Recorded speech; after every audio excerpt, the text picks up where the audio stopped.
Musica e spettacolo. Ad Aragona, in piazza Umberto I, è stata gremita di folla in occasione del concerto dell'aragonese Stella Russo, voce dell'eclettico gruppo Sola di Tre.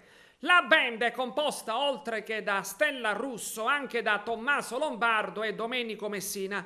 I Sola di Tre hanno eseguito diversi brani di artisti noti nel panorama musicale italiano e non solo. Vanessa Chiapparo. L'aragonese Stella Russo, voce di Sola di Tre. Che emozione provi oggi a cantare davanti ai tuoi concittadini, il tuo paese?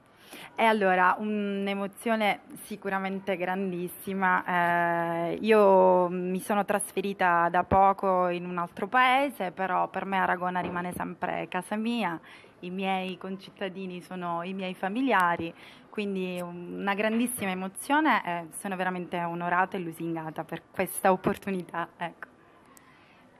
Quali sono le tappe prossime del vostro gruppo? Allora, imminente la prima tappa sarà la chiusura di un tour che stiamo facendo fuori dalla Sicilia.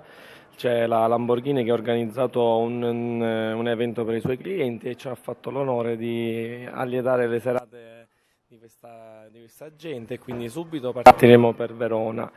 Poi ritorneremo e ricontinueremo a suonare per la nostra Sicilia, sia dal lato di Trapani che a Agrigento e nel Catanese, quindi subito quello e poi ritorneremo in Sicilia per continuare quello che abbiamo iniziato. Il vostro è un gruppo giovane, è nato febbraio scorso, però avete avuto subito un grande riscontro di pubblico.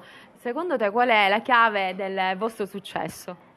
Sicuramente sono anche i nostri arrangiamenti perché modifichiamo di molto le canzoni famose, sia moderne che antiche nel campo musicale comunque mondiale, perché facciamo musica di vario tipo e abbiamo avuto un ottimo riscontro in questo e ci ha spinti a continuare ancora a farlo. Sì, sì.